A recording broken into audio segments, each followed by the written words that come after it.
ከውጭ ለትንታኔ ወደ መረጥንላችሁ ርዕሰ ጉዳይ ከመሻገራችን በፊት አጫጭር ጉዳዮችን እንመለከታለን። ኔታንያሁ ሰሜናዊ ጋዛን ጎብኝተዋል። ወታደራዊ እንቅስቃሴዎችን ለማጠናከርም ቃል ገብተዋል። በዚሁ ወቅት የእስራኤሉ ጠቅላይ ሚኒስትር ቤንያሚን ኔታንያሁ ሰሜናዊ ጋዛን ጎብኝተው ሁሉም የጦርነት ዓላማዎች እስኪሳኩ ድረስ በሐማስ ላይ ወታደራዊ ዘመቻውን አጠናክረው እንደሚቀጥሉ ነው ቃል የገቡት። ኔታንያሁ በመከላከያ ሚኒስትሩ ካትዝና በወታደራዊ አዛዥ ኢያል ዛሚር ታጅበው ከስፍራው ከሚገኙ አዛዦች እንዲሁ ገለጻ ማግኘታቸውን ከጽህፈት ቤታቸው የወጡ መረጃዎች ያመለክታሉ ሲል ሲጂቲኤን አስነብቧል። በ18 ወራት የእስራኤል ጥቃት የሟቾች ቁጥር ከ51,000 በላይ መድረሱን መቀመጫውን በጋዛ ያደረገ የጤና ባለስልጣናት ባወጡት መግለጫ አስታውቀዋል። ኔታንያሁ ግን የእስራኤል ወታደሮችን በጋዛ ሰርጥ አስደናቂ ስራ ሲሉ የሰሩትን ስራ ያሞካሹ ሲሆን ሐማስ ከዚህም በላይ ድብደባዎችን ሊቀጥል ይችላል የሚል ሀሳባቸውን ሰንዝረዋል። የመከላከያ ሚኒስትሩ ካትዝም ቡድኑ እንግዲህ ታጋቾችን ለመልቀቅ ተስማምቶ እስከ መጨረሻው እስካልተሸነፈ ድረስ ወታደራዊ ኃይሉ በሐማስ ላይ ያለውን ጫና እንደሚያሳድግ ነው የተናገሩት። ይህ በእንዲህ እንዳለ እንግዲህ የእስራኤል ጦር በጋዛ ሰርጥ ላይ የሚያደርሰውን ጥቃት አሁንም ቀጥሏል። የጤና ባለስልጣናቱ እንደገለጹት የእስራኤል አድማ በካን ዮኒስ ማዋሲያ አካባቢ የሆስፒታሉን በር በመምታቱ አንድ የሕክምና ባለሙያ ሲገደል ሌሎች 9 ታካሚዎችና የሕክምና ባለሙያዎችን አቁስሏል ብለዋል። የእስራኤል ወታደራዊ ቃል አቀባይ በበኩላቸው ግን ጥቃቱ ያነጣጠረው የሐማስ አሸባሪ ቡድን መሪና የውጊያ ዞን አዛዥ ላይ እንጂ ንጹሃን ላይ አይደለም ሲሉ ነው የተናገሩት። የሩሲያ የውጭ ጉዳይ ሚኒስትር ሰርጌይ ላቭሮቭ ሞስኮ ማንንም ሰው የተጣለባት ማዕቀብ እንዲነሳ እየጠየቀች አይደለም ሲሉ ተናግረዋል። የዩናይትድ ስቴትስ የማዕቀብ አገዛዝ ህገ ወጥ ነው፣ የዓለም ኢኮኖሚውም ደግሞ ግሎባላይዜሽንን እያወደመ ይገኛል ብለዋል። ላቭሮቭ እንግዲህ የትራምፕ አስተዳደር በቁሳዊ ፍላጎቶች ላይ ተመስርተው በውጭ ፖሊሲ ውስጥ ጥቅም ለማግኘት መፈለጉን አልሸሸጉም። ዋሽንግተን ከሞስኮ ጋር በተገናኘችበት ወቅትም በንግድና በኢኮኖሚ ትብብር ላይ ንግግሮችን እንደጀመረች እንዲሁ አክለዋል። ነገር ግን ሁሉም ነገር ኢኮኖሚያዊ መስተጋብርን ወደ ነበረበት ለመመለስ እንዴት እንደሚፈልጉ በሂደት ይወሰናል ሲሉ ነውና ላቭሮቭ የተደመጡት። ይህ ትብብር ከ10 ዓመታት በፊት ከተመዘገበው 30 ቢሊዮን ዶላር ጋር ሲነጻጸር በ95 በመቶ ገደማ የታገደ ሲሆን ይህ ደግሞ ሙሉ በሙሉ ማለት ይቻላል ለዚህም በህገወጥ መንገድ ማዕቀቦችን የተነሳ ነው ብለዋል። ምክንያቱም ሲያስቀምጡ እንግዲህ ከፍተኛው የሩሲያ ዲፕሎማት የአሜሪካ ማዕቀብ ቢነሳ ሞስኮ ወሳኝ በሆኑ ዘርፎች ላይ ጥገኛ መሆን የለባትም ሲሉ ነው የገለጹት።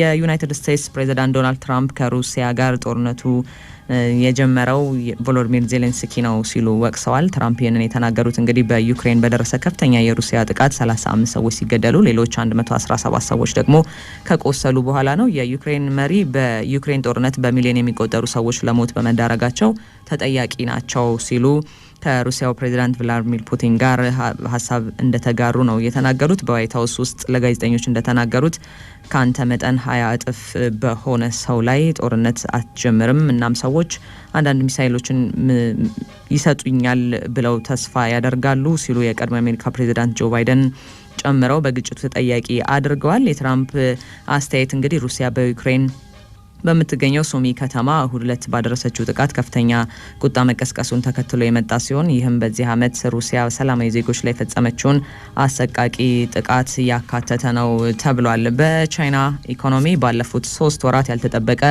እምርታ መመዝገቡ ተሰምቷል። ይሁንና የትራምፕ የታሪፍ ጭማሪ አማራጭ መፍትሄ ካላገኘ በስተቀር ቻይና አሁን በአነስተኛና መካከለኛ የንግድ ኩባንያዎቿ ላይ እየታየ ያለው መቀዛቀዝ ወደ አጠቃላይ የኢኮኖሚ መኮማተር እንዳይወስዳት ስጋት አለ ተብሏል። ተስፋ ያለነ ትንታኔውን ያስደምጠናል። ሊዮኔል ዡ ይባላል። ሶርቦ ቴክኖሎጂ የተሰኘ አነስተኛ ኩባንያ ባለቤትና ስራ መሪ ነው። ኩባንያው የወባ መከላከያ ኪቶችን አምርቶ በመሸጥ ላይ የተሰማራ ነው። ይህ አነስተኛ የቻይና ኩባንያም ከሚያመርታቸው ምርቶቹ እኩሌታ የሚሆነው ወደ አሜሪካ ገበያ ዘልቆ ይቸበቸብለት ነበር። የአሜሪካው ዋልማርት የንግድ መደብር ውስጥ በስፋት ይሸጡለት ነበር። ለጊዜውም ቢሆን ነበር ሆኗል። አሁን የዚህ ኩባንያ ምርቶች መጋዘን ውስጥ ተከማችተው ይገኛሉ። በቻይና የኩባንያ ደረጃ ምደባ መሰረት በአነስተኛ ምድብ ስር የሚገኘው ይኸው በዢጂያንግ አውራጃ የሚገኝ ኩባንያም 400 ሰራተኞች ያሉት ነው። በፕሬዝዳንት ትራምፕ የታሪፍ ጭማሪ ምክንያት የተቀሰቀሰው የንግድና ኢኮኖሚ ጦርነት ጓዳቸው ድረስ ዘልቆ ተሰምቷቸዋል። እንደ ሊዮኔል ዡና ሰራተኞቹ ሁሉም ኤሚም መሰለ ኪሳራ ህመም ተሰምቷታል። እርሷ አይስክሬም ነጋዴ ናት። ጓንግዶንግ ሴይሊንግ ትሬድ ካምፓኒ የሚያመርታቸውን የአይስክሬም ምርቶች በጅምላ ተቀብላም ድንበር አሻግራ ትሸጣለች። ከዋነኛ የገበያ መዳረሻዎቿ አንዷ ደግሞ አሜሪካ ናት ነበረች። የአሜሪካው ዋልማርት የንግድ መደብር ውስጥ ኤሚ የምታከፋፍለው የአይስክሬም ምርት በስፋት ይገኝ ነበር። አሁን ግን በነበር ቀርቷል። በቻይና የሊዮኔል ዡና የኤሚን የመሰሉ ከ30 ሺህ በላይ አነስተኛ አምራቾች ሰሞኑን እጅግ ግዙፍ በሆነ ኤግዚቢሽን ይበልጥ ጎላ ብለው ለመታየት ሞክረዋል። የኤግዚቢሽኑ ስፋት 200 የእግር ኳስ ሜዳዎችን የሚያህል እንደሆነም ቢቢሲ ዘግቧል። የንግድና ኢኮኖሚ ጦርነቱ ገና እየተጋጋለ በመሄድ ላይ ባለበት በዚህ ጊዜ ታዲያም ከቤይጂንግ የወጣ ተስፋ ሰጪ ዜና ተሰምቷል። የቻይና ኢኮኖሚ ያለፉት 3 ወራት ምዘና እንደሚያመላክተው ባልተጠበቀ ሁኔታ እድገቱን ቀጥሏል። የቻይና መንግስት ይፋ መረጃ እንዳመላከተው ከሆነም የሀገሪቱ ኢኮኖሚ ከአምናው ተመሳሳይ ወቅት ጋር ሲነጻጸር ባለፉት 3 ወራት ውስጥ በ5.4 በመቶ እመርታ አሳይቷል። ቻይና በዚህ ዓመት በአጠቃላይ ኢኮኖሚዋ በ5 በመቶ እድገት እንዲያስመዘግብላት ትጠብቃለች። ይህ እንዲሳካ ደግሞ በሀገር ውስጥ የተቀዛቀዘው ፍላጎት እንዲያንሰራራ ለማድረግ እየሰራች ነው። በዚህ የውስጥ ጥረት ላይ በምትገኝበት ጊዜ ነው የትራምፕ ታሪፍ የውጭ ንግዷና የአጠቃላይ ኢኮኖሚዋ ፈተና ሆኖ የተከሰተው። በብዙዎቹ ከቻይና ወደ አሜሪካ በሚገቡ ምርቶች ላይ ፕሬዝዳንት ትራምፕ የጣሉት የታሪፍ ምጣኔ 145 በመቶ ነው። ስለዚህም የቻይና ላኪዎች 3 የቅርብ አማራጮች በእጃቸው ላይ አሏቸው። አንደኛው አማራጫቸው ምርቶቻቸው ላይ ታሪፉን መቋቋም የሚያስችል ዋጋ በመጨመር መላክ ነው፣ ገዢ ከተገኘ። ሁለተኛው አማራጫቸው ደግሞ የተጣለባቸው ታሪፍ የሚያስከትልባቸውን ኪሳራ ዋጥ አድርገው ቀድሞ በነበረው ዋጋ መላክ ነው። ሶስተኛው አማራጭ የቀደሙትን ሁለቱን አማራጮች እንደ ሁኔታው እየበረዙ እየከለሱ መጠቀም እንደሆነ ነው በዘገባው የተጠቆመው። ይሁንና ይላል የቢቢሲው ትንታኔ፣ ሶስቱም አማራጮች ለቻይናውያን ላኪዎች ትርፍ የሚያስገኙ አይደሉም። በዚህም ምክንያት ኩባንያዎቹ ለቻይና አጠቃላይ ኢኮኖሚ ሲያበረክቱ የኖረው ግዙፍ ድርሻ መታወኩ አይቀርም። ይህ እንደገና የሀገሪቱን የኢኮኖሚ እድገት ግስጋሴን ቢያንስ ለጊዜውም ቢሆን ሊያንሸራትተው ይችላል ነው ያለው። ባለፉት 3 ወራት የቻይና ኢኮኖሚ ባልተጠበቀ ሁኔታ የ5.4 በመቶ እድገት ያስመዘገበው የታሪፉ ጫና ከመከሰቱ በፊት የነበሩ መስተጋብሮች ውጤት እንደሆነ ተነግሯል። በቀጣዮቹ 3 ወራት ግን በዚሁ አይቀጥል ይሆናል የሚል ጥርጣሬ አለ። ሉዊስ ፍሉ ይባላሉ። በኦክስፎርድ ኢኮኖሚክስ ኮንሰልታንሲ ኤክስፐርት ናቸው።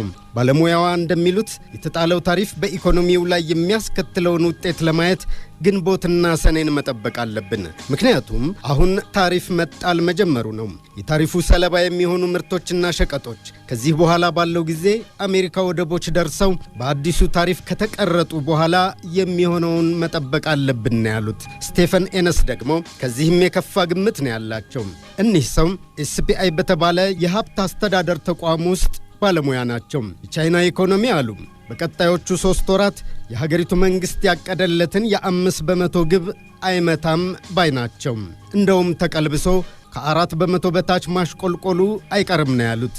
በእርግጥ የስቴፈን ኤነስን አይነት ሟርት መሰል ግምቶች ፉርሽ ለማድረግ የቻይና መንግስት የወገቡን ቀበቶ አጥብቆ መነሳቱ ታይቷል። ፕሬዝዳንት ሺ ጂንፒንግ ጊዜ ማጥፋት የፈለጉ አይመስልም። አዳዲስ አማራጭ ገበያዎች ያማትሩ፣ ያሉትንም ሊያስፋፉ በጉዞ ላይ ናቸው። ከትናንት በስቲያ ሃኖይ ቪየትናም ደርሰው ከ45 በላይ የትብብር ስምምነቶችን ተፈራርመዋል። አሁን በዚህ ዕለት ኳላላምፑር ማሌዥያ ይገኛሉ።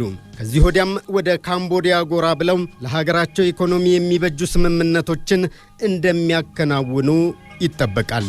ጃፓን በአሜሪካ የጣለባት የ24 በመቶ ተጨማሪ ታሪፍ እንዲነሳላት ጠይቃለች። የሀገሪቱ የኢኮኖሚ ሚኒስትር በዚህ ጉዳይ ላይ ለመደራደር ነገ ወደ ዋሽንግተን ያቀናሉ። የጃፓን ትልቁ የገበያ መዳረሻ በሆነችው አሜሪካ የተጣለው ተጨማሪ ታሪፍ ከፍተኛ ተጽዕኖ መፍጠሩ እየተነገረ ነው። ትዕግስት አብርሃም ተጨማሪ ዘገባ አላት። የአሜሪካው ፕሬዝዳንት ዶናልድ ትራምፕ በበርካታ የዓለም ሀገራት ላይ የጣሉት ተጨማሪ ታሪፍ ተግባራዊነት ለ90 ቀናት እንዲዘገይ ቢወስኑም ጉዳዩ ያስነሳው ወጀብ ገና አልረጋም። የታሪፉ ጅራፍ ካረፈባቸው ሀገራት መካከል አንዱ አይኖቹ ጃፓን ትራምፕ ባሳለፉት ተጨማሪ ታሪፍ ምክንያት ወደ አሜሪካ ምትልካቸው ሸቀጦች ላይ የ24 በመቶ ተጨማሪ ታሪፍ እንድትከፍል ግዴታ ተጥሎባታል። ይህም ሁለቱ ሀገራት ካላቸው ከፍ ያለ የንግድ አጋርነት አንጻር ተጽዕኖው ቀላል አለመሆኑ መረጃዎች ይጠቁማሉ። ቁጥራዊ መረጃዎች እንደሚያሳዩት ባለፉት 10 ዓመታት አጠቃላይ የሁለቱ ሀገራት የሸቀጥና አገልግሎት ልውውጥ በአማካኝ $250 ቢሊዮን ደርሶ ነበር። ይህም ቁጥር በ2024 $307 ቢሊዮን ደርሷል። ከዚህ በተጨማሪ የአገልግሎቱን ዘርፍ ሳይጨምር ዋሽንግተን ከቻይና ቀጥሎ ሁለተኛዋ ግዙፍ የጃፓን የንግድ አጋር ስትሆን ጃፓን በበኩሏ ከካናዳ፣ ሜክሲኮና ቻይና ቀጥሎ ለአሜሪካ በአራተኛ ደረጃ የተቀመጠች የንግድ አጋር ናት። ይህ ጠንከር ያለ የንግድ አጋርነት ታዲያ የትራምፕን ውሳኔ ተከትሎ በተለይ በጃፓን በኩል የፈጠረው ተጽዕኖን ለማስቀረት በጃፓን በኩል ጥረቶች ተጀምረዋል። ይህን ጥረት እውን ለማድረግም የጃፓኑ የኢኮኖሚ ሚኒስትር ሪዮሲ አካዛዋ ነገ ረቡዕ ወደ ዋሽንግተን ያቀናሉ ተብሎ እየተጠበቀ ነው። ዋነኛ የጉዳዩ ተደራዳሪ የሆኑት የኢኮኖሚ ሚኒስትሩ በአሜሪካ በሚኖራቸው የ3 ቀናት ቆይታ ከአሜሪካው የግምጃ ቤት ኃላፊ ስኮት ቤሴኔትና የንግድ ተወካዩ ጃሚሶን ግሪር ጋር ይወያያሉ። ሚኒስትሩ ጉዟቸውን አስመልክተው እንዳሉት በጉዟቸው ሁለቱ ሀገራት ታሪፍ ባልተካተተበት መንገድ እርስ በርስ የሚጠቃቀሙበትን መንገድ ተግባራዊ ማድረግ በሚቻልበት ሁኔታ ላይ የማሳመን ስራዎችን ለመስራት ጥረት ያደርጋሉ። ጃፓን በአሜሪካ ምድር ያሏትን ኢንቨስትመንቶች ማስፋትን የመሳሰሉ አማራጮች ሚኒስትሩ ካነሷቸው አማራጮች መካከል ነው። የሮይተርስ ዘገባ መረጃዎች እንደሚያመላክተው ከገበያ መዳረሻነት አንጻር ከአሜሪካ ገበያ ጋር ከፍ ያለ ቁርኝት ያለው የጃፓን ንግድ አሜሪካ የምትወስናቸው ውሳኔዎች ከሚያሳድሩበት ከፍ ያለ ተጽዕኖ አንጻር ሚኒስትሩ ሰፋ ያሉ ከታሪፍ ጉዳዮች የተሻገሩ ውይይቶችን ማድረጋቸው አይቀሬ ሊሆን እንደሚችል ጠቁሟል። በዚህም ከታሪፍ በተጨማሪ ታሪፍ የማይነካቸው ጉዳዮችና የምንዛሬ ተመኖችን የተመለከቱ ጉዳዮች የውይይቱ አጀንዳ የመሆን እድላቸው ከፍ ያለ እንደሚሆን አንስቷል። ለዚህም የምጣኔ ሀብት ባለሙያዎችን በማጣቀስ የጃፓን የኢኮኖሚ ጥናት ማዕከል ባሳለፍነው ሳምንት ያወጣውን መረጃ ዋቢ አድርጓል። እንደ ባለሙያዎቹ የይሆናል ትንበያ ትራምፕ የጣሉት የ4 በመቶ ተጨማሪ ታሪፍ በ2026 መጨረሻ ላይ ግምታዊ የጃፓን የኢኮኖሚ እድገት ላይ የ0.6 በመቶ ተጽዕኖ የሚፈጥር ይሆናል። ከዚህም በተጨማሪ የትራምፕ ውሳኔ በሀገራቱ የአነስተኛ የንግድ እንቅስቃሴዎች ላይ መቀዛቀዝን ሊፈጥር እንደሚችልና በደሞዝና ዋጋዎች ያካሄድ ዑደቶችን ሊያዛባ እንደሚችል ጠቁሟል። የትራምፕ ታሪፍ መሰል ስጋቶችን ይዞበት የመጣው የጃፓን ገበያ ይህን ለመቀልበስ የሚያስችሉ ስራዎችን ካልተሰሩለት አደጋ ውስጥ ነው። የኢኮኖሚ ሚኒስትሩ የዋሽንግተን ጉዞም እነዚህን የቤት ስራዎች ግምት ውስጥ ያስገባ ጠንከር ያለ ስራ ይጠብቀዋል። በትራምፕ ውሳኔ ክፉኛ ከተበሳጩት ሀገራት መካከል የአውሮፓ ህብረትና ቻይና ለትራምፕ ውሳኔ በቀል እርምጃ በመውሰድ ምላሽ ሊሰጡ እንደሚችሉ ቀድመው ከገለጹት ሀገራት መካከል ናቸው። ቻይና ውሳኔዋን በፍጥነት ተግብራለች። አብዛኞቹ ሀገራት ግን ወዲያው ከአሜሪካ ጋር ለውይይት የመቀመጥ ጥያቄ ነበር ያቀረቡት። ከነዚህም ሀገራት መካከል ጃፓን በፍጥነት ወደ ድርድር የሚወስዳትን መንገድ የጀመረ ሲሆን ይህን መንገድ የመምረጧ ምክንያት ሞቅ ያለው የቻይና አካሄድ በዋሽንግተን ገበያ ላይ ያላትን ዘርፈ ብዙ ጥቅም ግምት ውስጥ ያስገባ ውሳኔ እንደሆነ እየተነገረ ነው።